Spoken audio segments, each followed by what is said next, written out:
Hello, and welcome to part 7 of Frankenstein by Mary Shelley. If you recall, in part 6, we were gathered in the hut up in the mountains above the valley of Chamonix, where the monster who has proposed a proposition to Victor Frankenstein has begun telling him his story.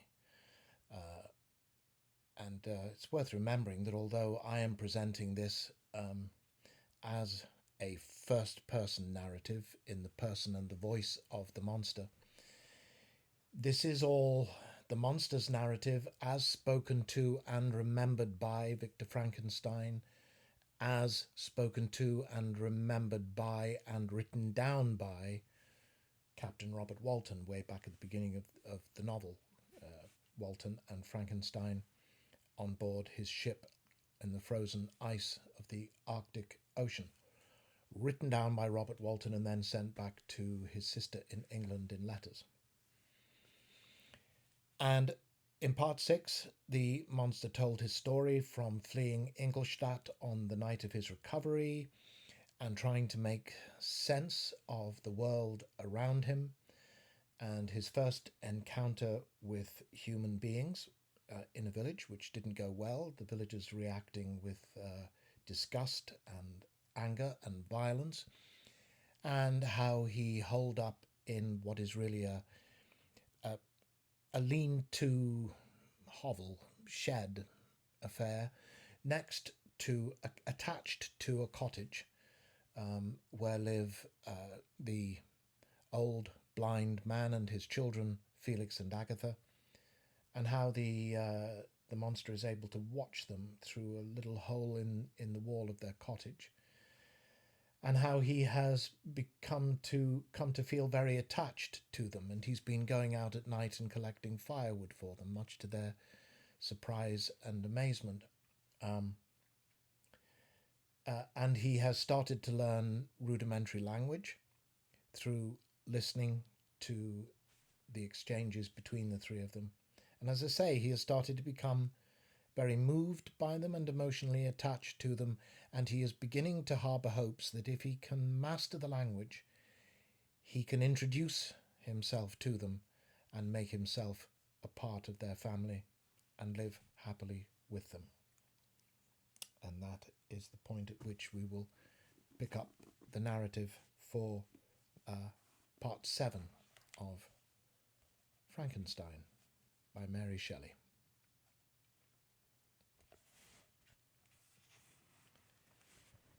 I now hasten to the more moving part of my story.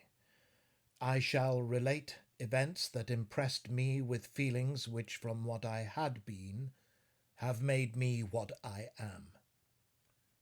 Spring advanced rapidly, the weather became fine, and the skies cloudless.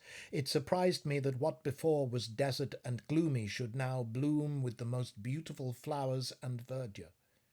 My senses were gratified and refreshed by 1,000 scents of delight and 1,000 sights of beauty.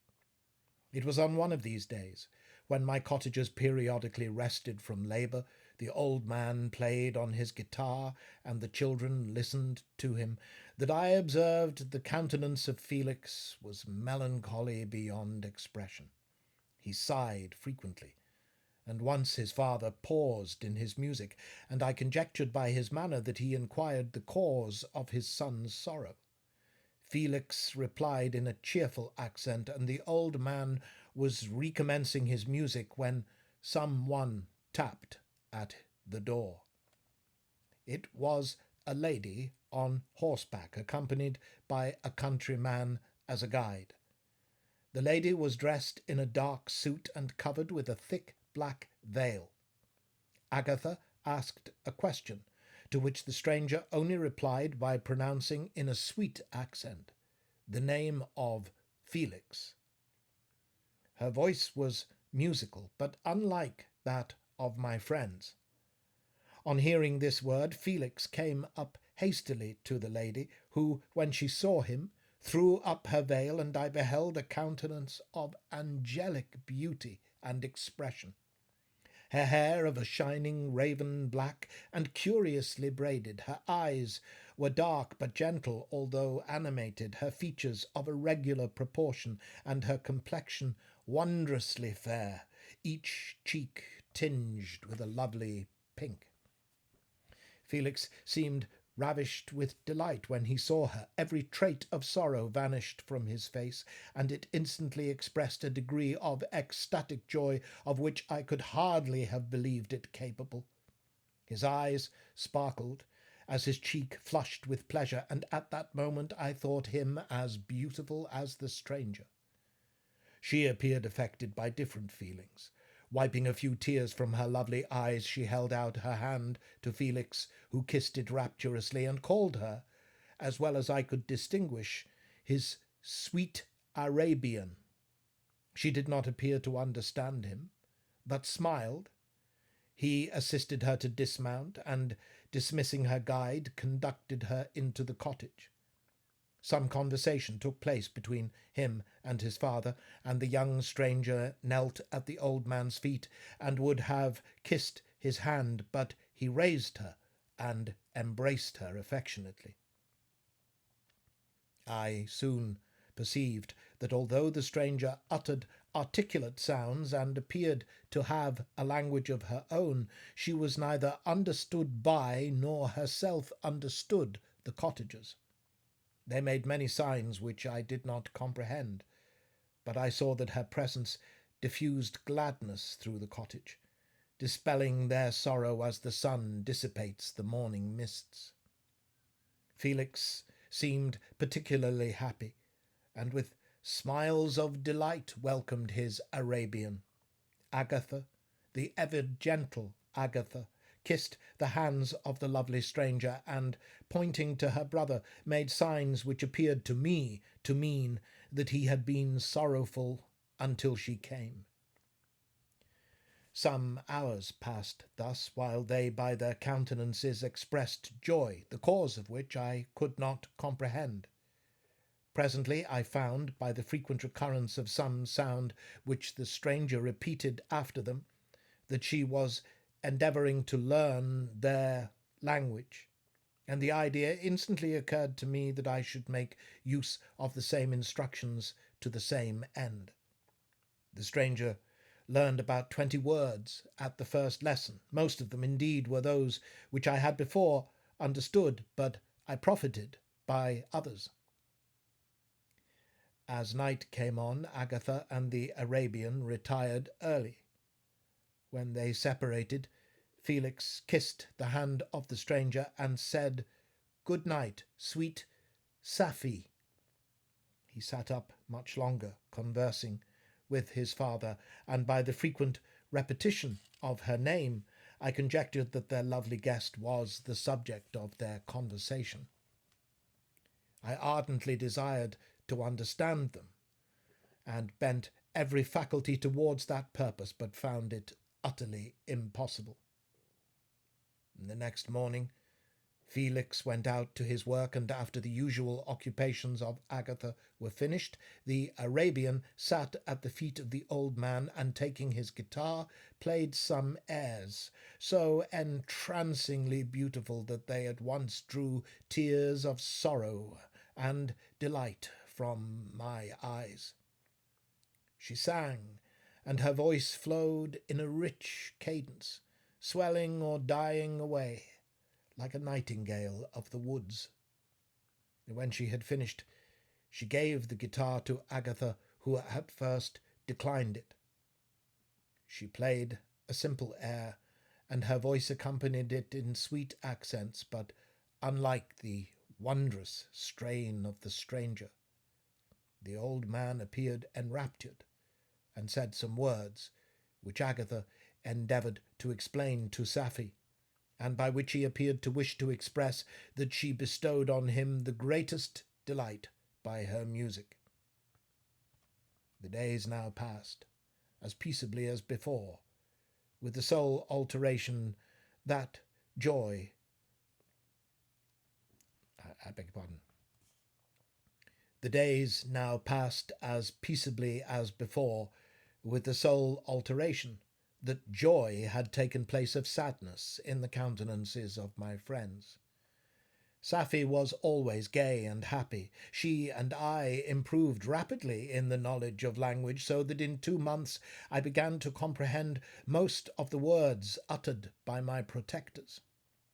In the meanwhile, also, the black ground was covered with herbage, and the green banks interspersed with innumerable flowers, sweet to the scent and the eyes, stars of pale radiance among the moonlight woods. The sun became warmer, the nights clear and balmy, and my nocturnal rambles were an extreme pleasure to me, although they were considerably shortened by the late setting and early rising of the sun. For I never ventured abroad during daylight, fearful of meeting with the same treatment I had formerly endured in the first village which I entered. My days were spent in close attention, that I might more speedily master the language, and I may boast that I improved more rapidly than the Arabian, who understood very little and conversed in broken accents, while I comprehended and could imitate almost every word that was spoken. While I improved in speech, I also learned the science of letters as it was taught to the stranger, and this opened before me a wide field for wonder and delight. The book from which Felix instructed Safie was Volney's Ruins of Empires. I should not have understood the purport of this book had not Felix, in reading it, given very minute explanations. He had chosen this work, he said, because the declamatory style was framed in imitation of the Eastern authors. Through this work I obtained a cursory knowledge of history, and a view of the several empires at present existing in the world. It gave me an insight into the manners, governments, and religions of the different nations of the earth. I heard of the slothful Asiatics, of the stupendous genius and mental activity of the Grecians, of the wars and wonderful virtues of the early Romans, of their subsequent degenerating, of the decline of that mighty empire, of chivalry, Christianity, and kings. I heard of the discovery of the American hemisphere, and wept with Safie over the hapless fate of its original inhabitants. These wonderful narrations inspired me with strange feelings. Was man indeed at once so powerful, so virtuous and magnificent, yet so vicious and base? He appeared at one time a mere scion of the evil principle, and at another as all that can be conceived as noble and godlike.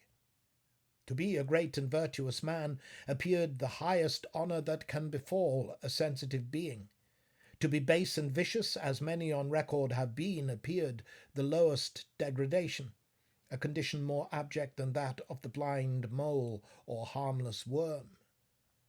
For a long time I could not conceive how one man could go forth to murder his fellow, or even why there were laws and governments.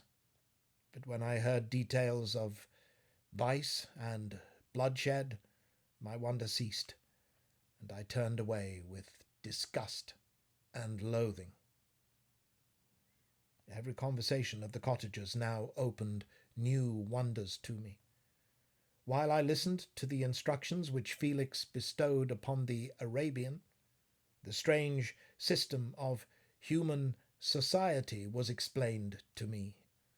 I heard of the division of property, of immense wealth and squalid poverty, of rank, descent, and noble blood. The words induced me to turn towards myself. I learned that the possessions most esteemed by your fellow creatures were high and unsullied descent united with riches. A man might be respected with only one of these advantages, but without either he was considered, except in very rare instances as a vagabond and a slave doomed to waste his powers for the profits of the chosen few. And what was I? Of my creation and creator I was absolutely ignorant. But I knew that I possessed no money, no friends, no kind of property. I was, besides, endued with a figure so hideously deformed and loathsome. I was not even of the same nature as man. I was more agile than they, and could subsist upon coarser diet. I bore the extremes of heat and cold with less injury to my frame. My stature far exceeded theirs. When I looked around, I saw and heard of none like me. Was I then a monster, a blot upon the earth, from which all men fled and whom all men disowned? I cannot describe to you the agony that these reflections inflicted upon me. I tried to dispel them, but sorrow only increased with knowledge. Oh, that I had forever remained in my native wood, nor known nor felt beyond the sensations of hunger, thirst, and heat. Of what a strange nature is knowledge! It clings to the mind when it has once seized on it, like a lichen on a rock. I wished sometimes to shake off all thought and feeling, but I learned that there was but one means to overcome the sensation of pain, and that was death, a state which I feared yet did not understand. I admired virtue and good feelings, and loved the gentle manners and amiable qualities of my cottagers, but I was shut out from intercourse with them, except through means which I obtained by stealth, when I was unseen and unknown, and which rather increased than satisfied the desire I had of becoming one among my fellows. The gentle words of Agatha and the animated smiles of the charming Arabian were not for me. The mild exhortations of the old man and the lively conversations of the loved Felix were not for me. Miserable, unhappy wretch! Other lessons were impressed upon me even more deeply. I heard of the differences of the sexes, and the birth and growth of children, how the father doted on the smiles of the infant and the lively sallies of the older child, how all the life and cares of the mother were wrapped up in the precious charge, how the mind of youth expanded and gained knowledge of brother, sister, and all the various relationships which bind one human being to another in mutual bonds. But where were my friends and relations? No father had watched my infant days, no mother had blessed me with smiles and caresses. Or if they had, all my past life was now a blot, a blind vacancy in which I distinguished nothing. From my earliest remembrance I had been as I then was in height and proportion. I had never yet seen a being resembling me or who claimed any intercourse with me. What was I? The question again recurred, to be answered only with groans. I will soon explain to what these feelings tended. But allow me now to return to the cottagers, whose story excited in me such various feelings of indignation, delight, and wonder, but which all terminated in additional love and reverence for my protectors, for so I loved in an innocent, half painful self-deceit to call them.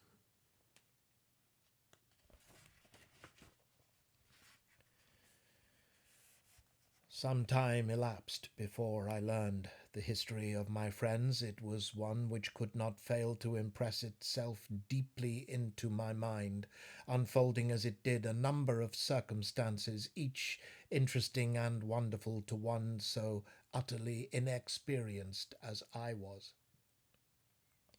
The name of the old man was de Lacy.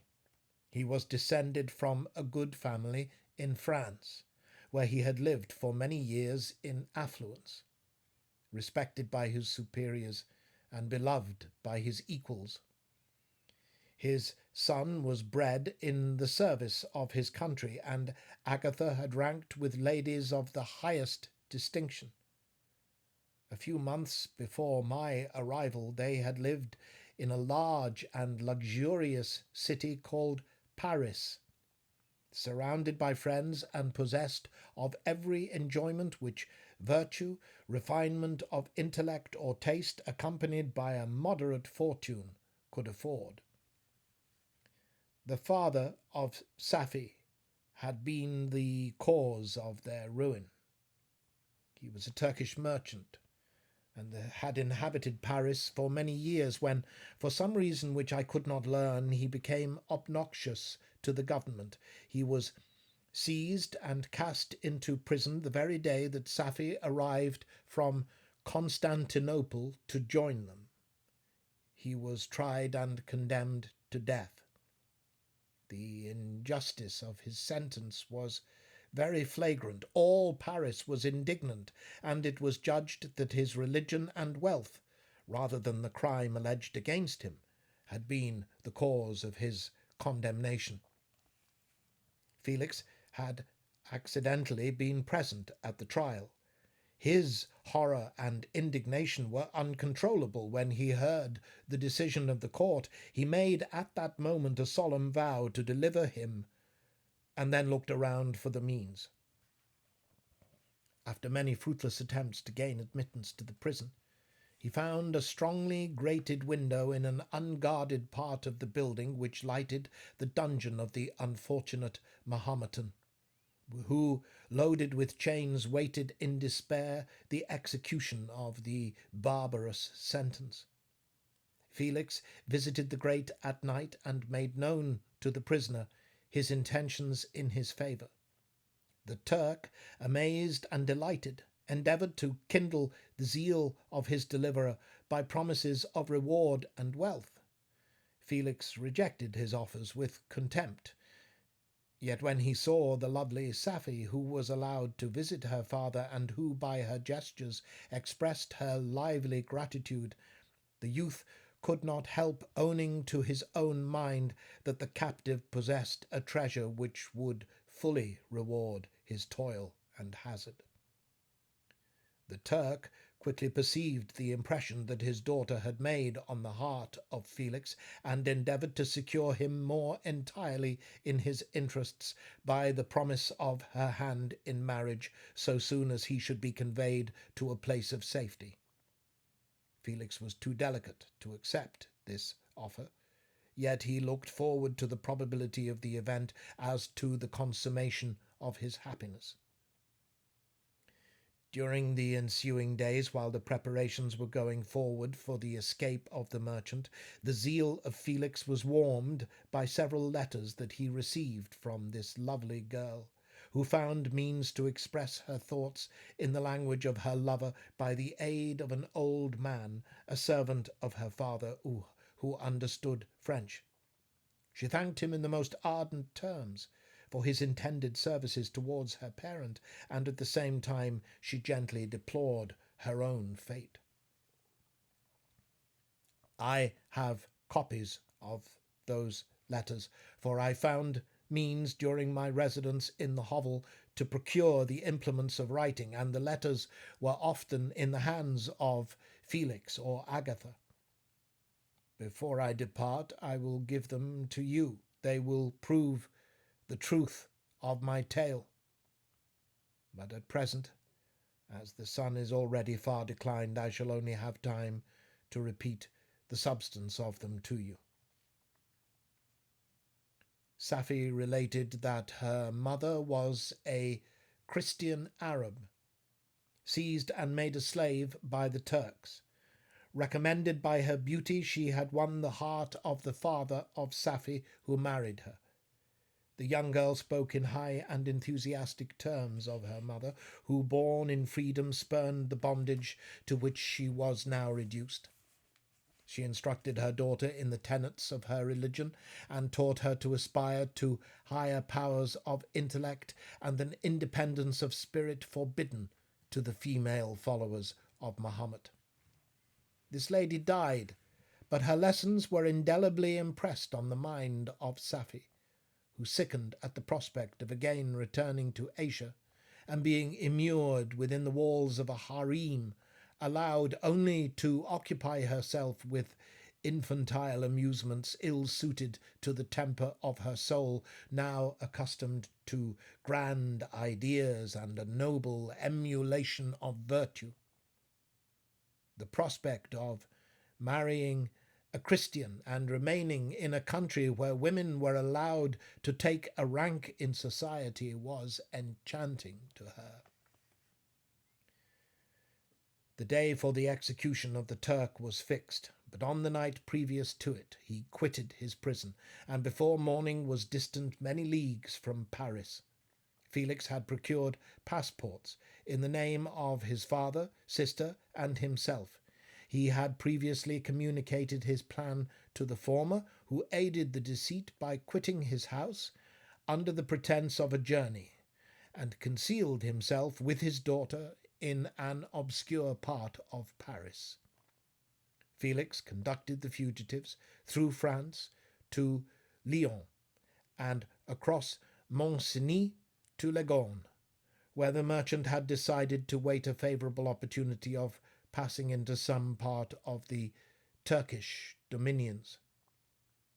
Safie resolved to remain with her father until the moment of his departure, before which time the Turk renewed his promise that she should be united to his deliverer, and Felix remained with them in expectation of that event, and in the meantime he enjoyed the society of the Arabian, who exhibited towards him the simplest and tenderest affection.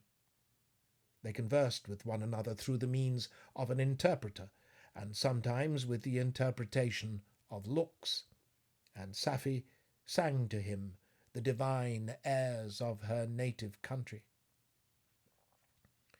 The Turk allowed this intimacy to take place and encouraged the hopes of the youthful lovers, while in his heart he had formed far other plans.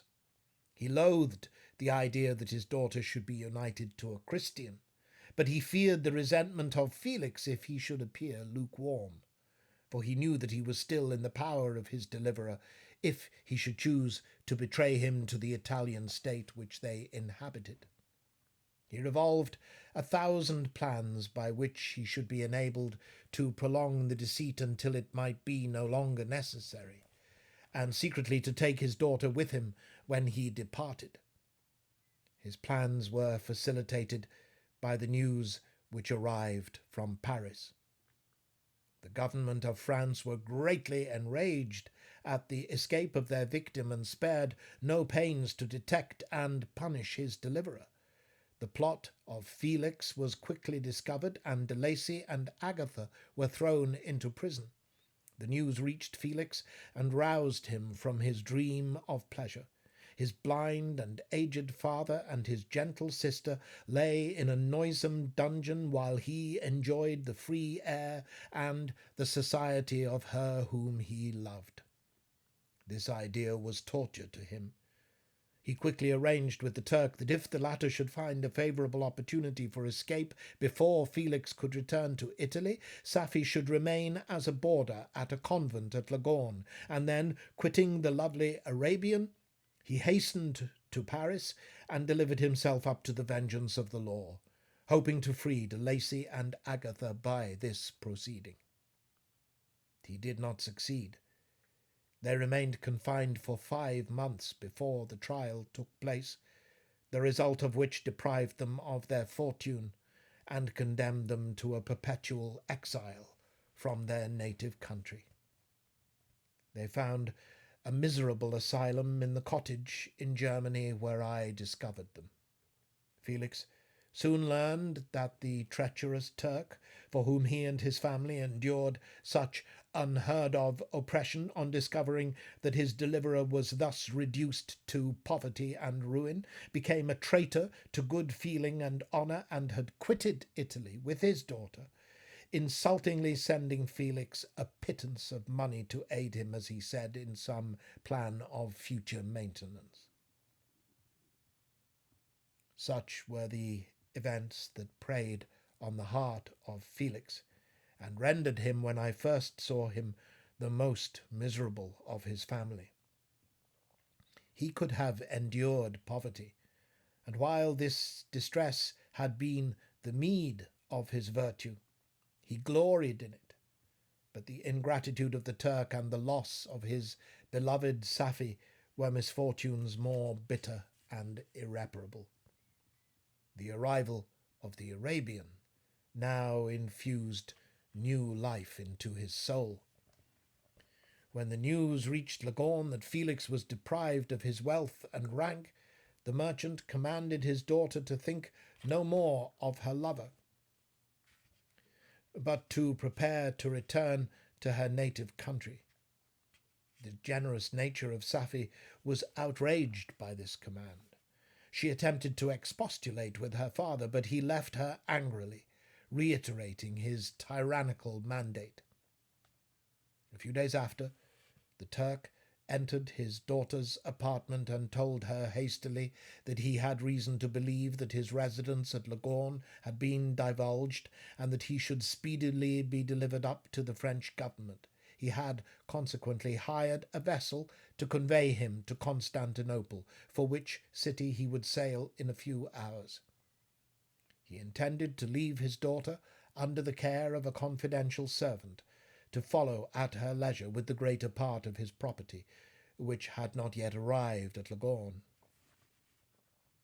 When alone, Safie resolved in her own mind the plan of conduct that it would become her to pursue in this emergency. A residence in Turkey was abhorrent to her. Her religion and her feelings were alike averse to it. By some papers of her father which fell into her hands, she heard of the exile of her lover, and learnt the name of the spot where he then resided. She hesitated some time, but at length she formed her determination.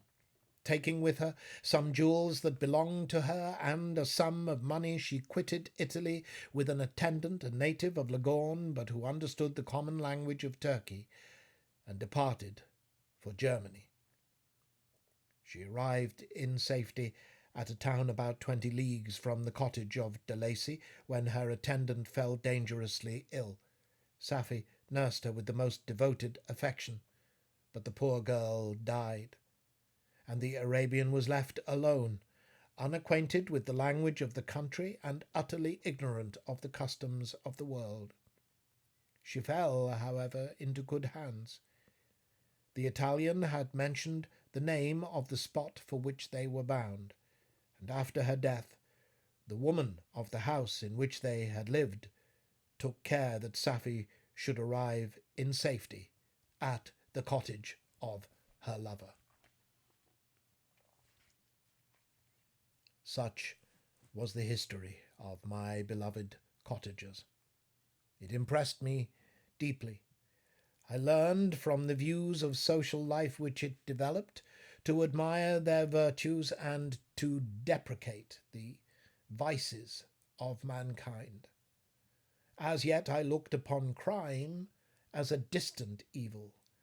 Benevolence and generosity were ever present before me, inciting within me a desire to become an actor in the busy scene where so many admirable qualities were called forth and displayed.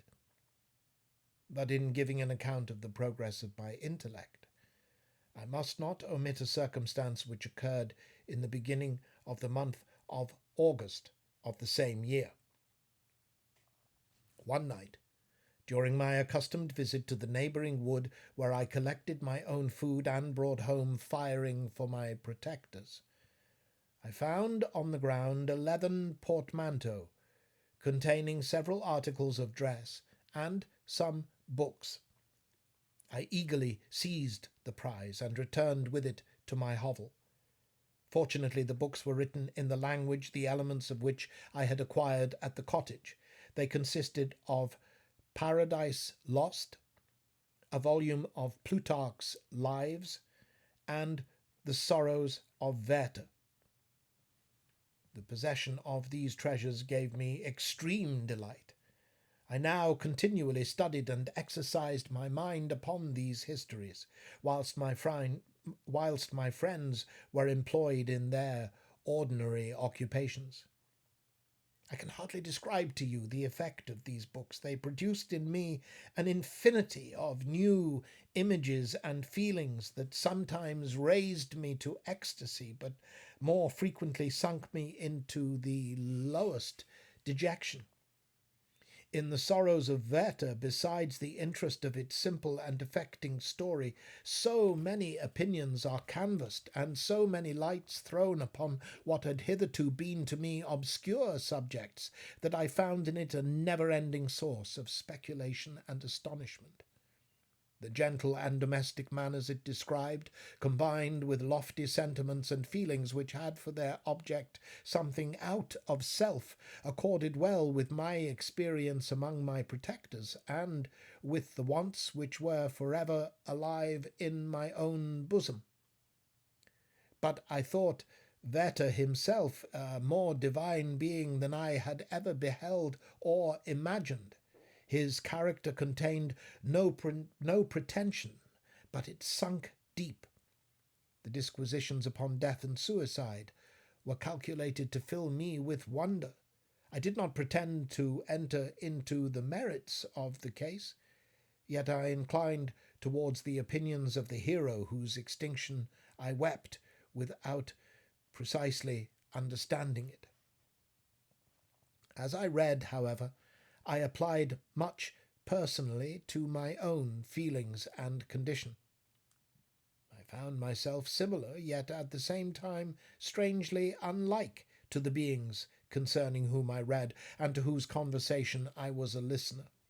I sympathized with and partly understood them, but I was unformed in mind. I was dependent on none and related to none.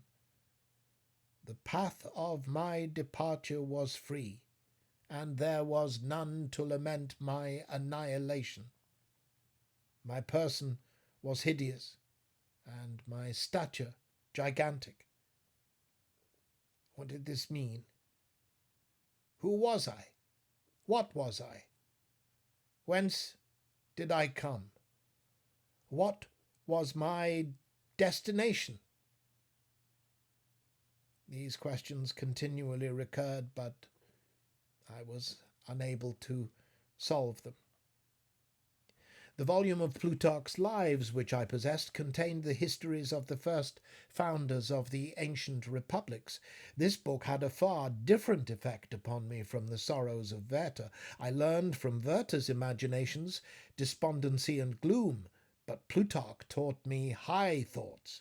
He elevated me above the wretched sphere of my own reflections to admire and love the heroes of past ages. Many things I read surpassed my understanding and experience. I had a very confused knowledge of kingdoms, wide extents of country, mighty rivers and boundless seas, but I was perfectly unacquainted with towns and large assemblages of men. The cottage of my protectors had been the only school in which I had studied human nature.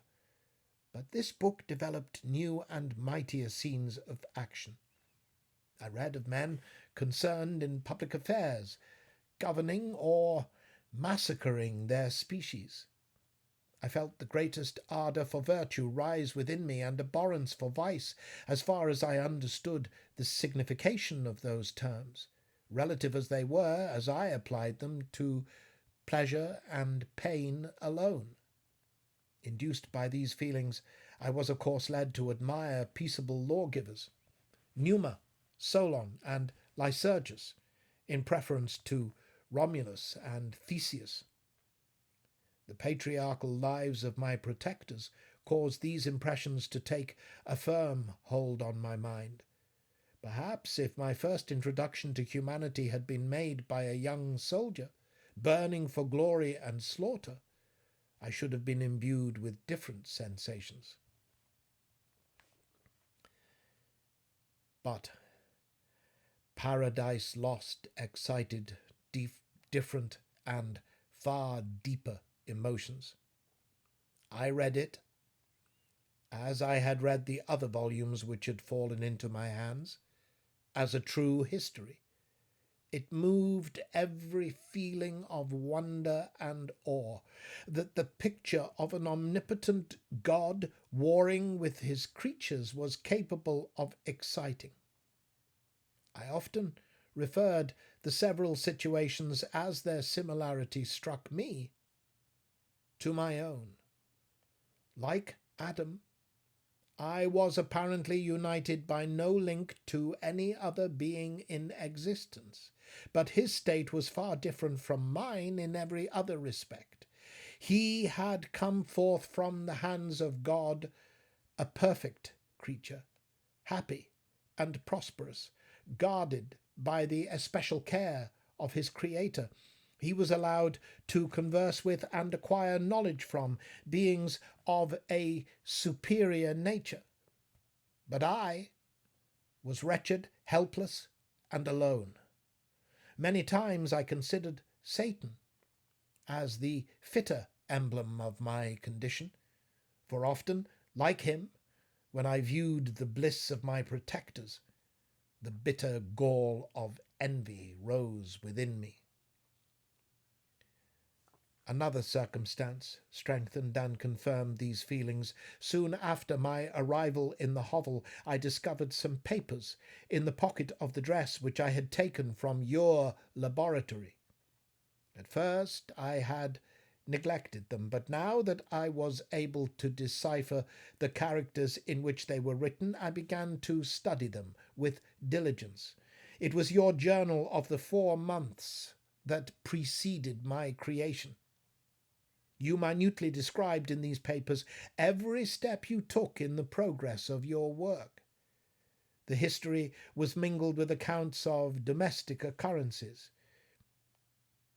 You doubtless recollect these papers. Here they are. Everything is related to them. Everything is related in them which bears reference to my accursed origin. The whole detail of that series of disgusting circumstances which produced it is set in view. The minutest description of my odious and loathsome person is given in language which painted your own horrors and rendered mine indelible. I sickened as I read. Hateful day when I received life! I exclaimed in agony, accursed Creator, why did you form a monster so hideous that even you turned from me in disgust? God, in pity, made man beautiful and alluring after his own image, but my form is a filthy type of yours, more horrid even from the very resemblance. Satan had his companions, fellow devils, to admire and encourage him. But I am solitary and abhorred. These were the reflections of my hours of despondency and solitude.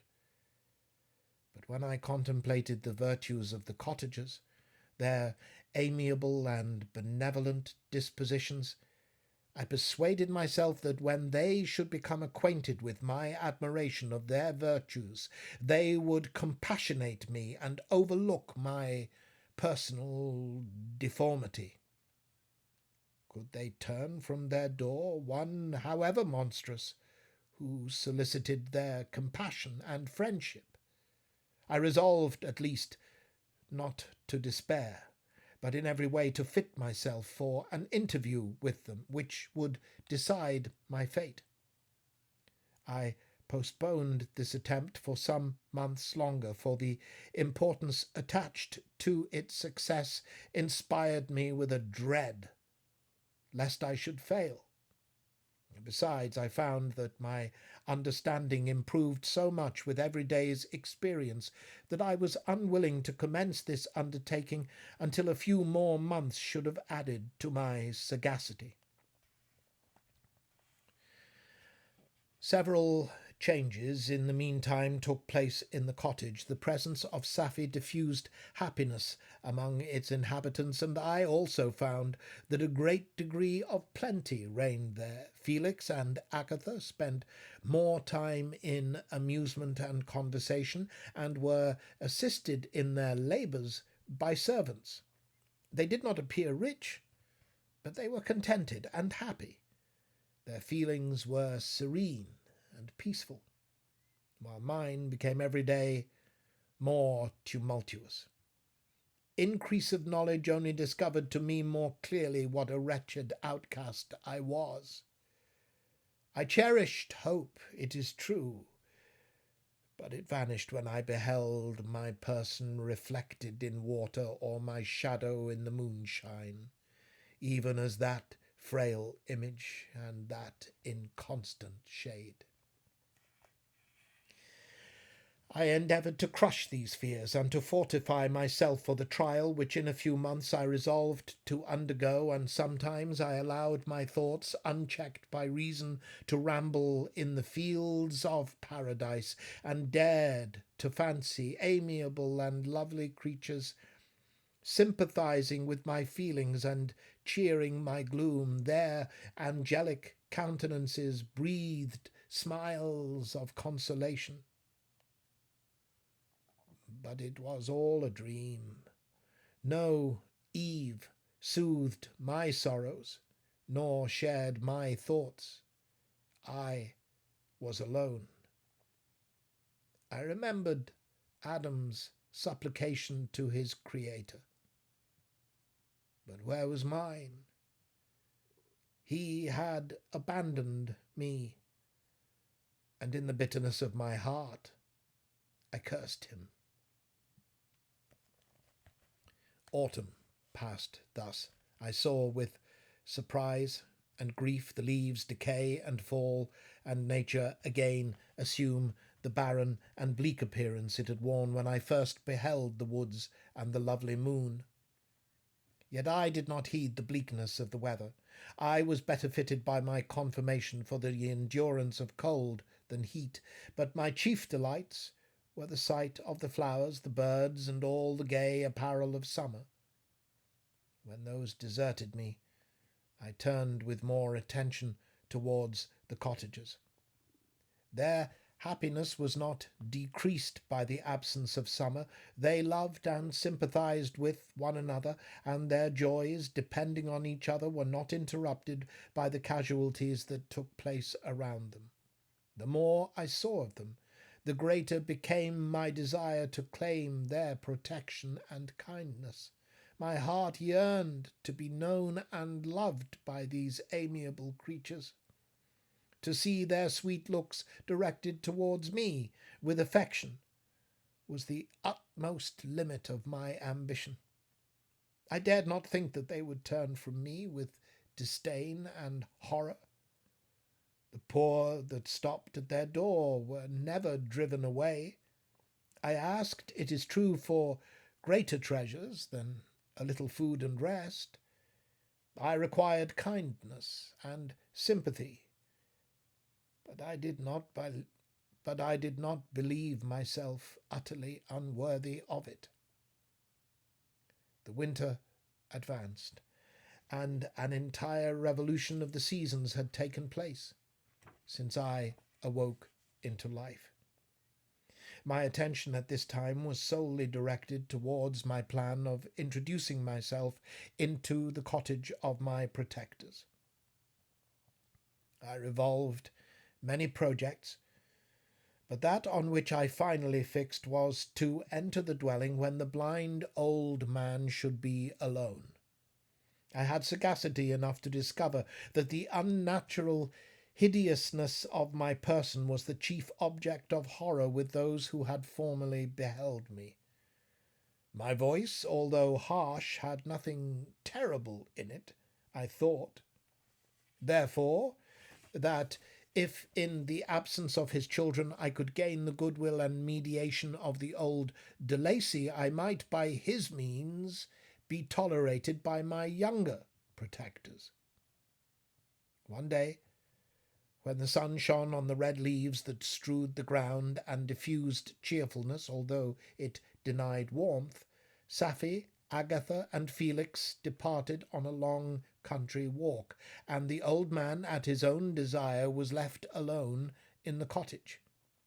When his children had departed, he took up his guitar and played several mournful but sweet airs, more sweet and mournful than I had ever heard him play before. At first his countenance was illuminated with pleasure, but as he continued, his thoughtfulness and sadness succeeded. At length, laying aside the instrument, he sat absorbed in reflection. My heart beat quick. This was the hour and moment of trial, which would decide my hopes or realize my fears. The servants were gone to a neighbouring fair. All was silent in and around the cottage. It was an excellent opportunity. Yet when I proceeded to execute my plan, my limbs failed me, and I sank to the ground. Again I rose, and exerting all the firmness of which I was master, removed the planks which I had placed before my hovel to conceal my retreat. The fresh air revived me, and with renewed determination I approached the door of their cottage. I knocked. "Who is there?" said the old man. "Come in." I entered. "Pardon this intrusion," said I. "I am a traveller, in want of a little rest. You would greatly oblige me if you would allow me to remain a few minutes before the fire." "Enter," said de Lacy, "and I will try in what manner I can to relieve your wants, but unfortunately my children are from home, and as I am blind, I am afraid I shall find it difficult to procure food for you." "Do not trouble yourself," I said, "my kind host. I have food. It is warmth and rest only that I need." I sat down, and a silence ensued. I knew that every minute was precious to me, yet I remained irresolute in what manner to commence the interview, when the old man addressed me. "By your language, stranger, I suppose you are my countryman. Are you French?" "No," I said, "but I was educated by a French family, and understand that language only. I am now going to claim the protection of some friends, whom I sincerely love, and of whose favour I have some hopes." "Are they Germans?" he asked. "No," I said, "they are French, but let us change the subject. I am an unfortunate and deserted creature. I look around, and I have no relation or friend upon earth. These amiable people to whom I go have never seen me, and know little of me. I am full of fears, for if I fail there, I am an outcast in the world for ever."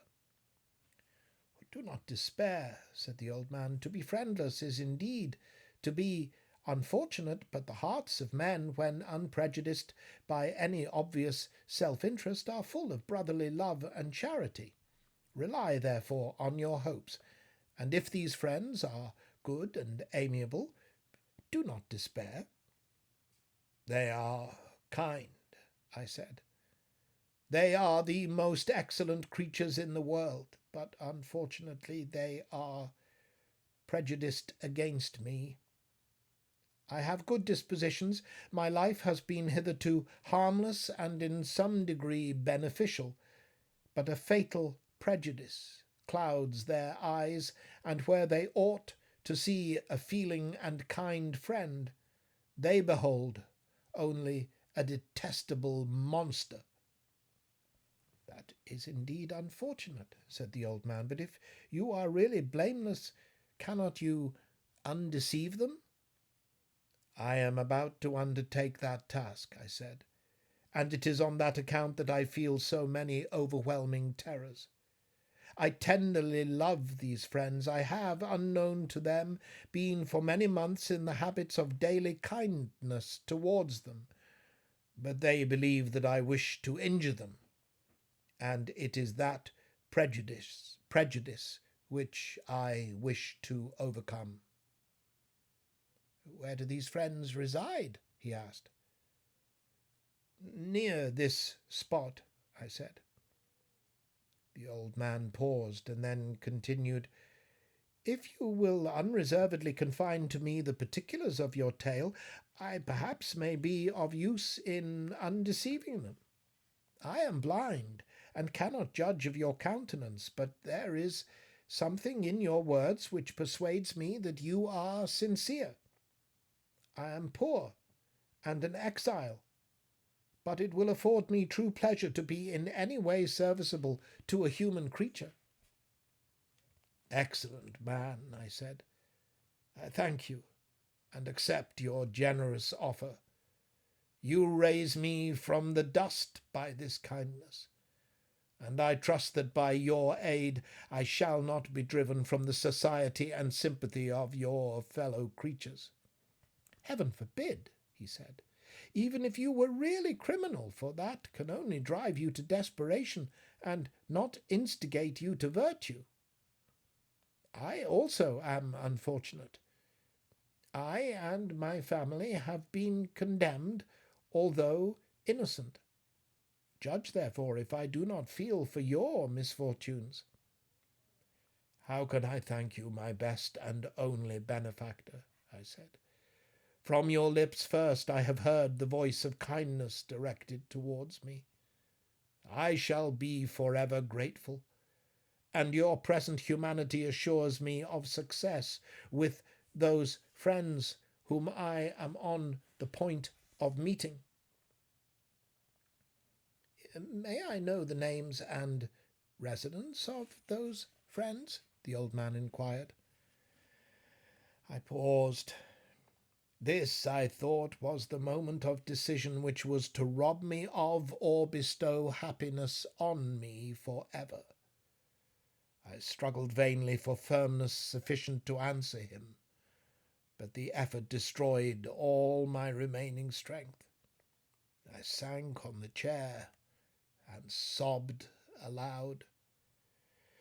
At this moment I heard the steps of my younger protectors. I had not a moment to lose, but seizing the hand of the old man, I cried, Now is the time. Save and protect me. You and your family are the friends whom I seek. Do not you desert me in the hour of trial. Great God! Exclaimed the old man. Who are you? At that instant the cottage door was opened, and Felix, Safie, and Agatha entered. Who can describe their horror and consternation on beholding me? Agatha fainted, and Safie, unable to attend to her friend, rushed out of the cottage. Felix darted forward, and with supernatural force tore me from his father, to whose knees I clung in a transport of fury. He dashed me to the ground and struck me violently with a stick. I could have torn him limb from limb, as the lion rends the antelope. But my heart sunk within me as with bitter sickness, and I refrained. I saw him on the point of repeating his blow, when, overcome By pain and anguish I quitted the cottage, and in the general tumult escaped unperceived to my hovel.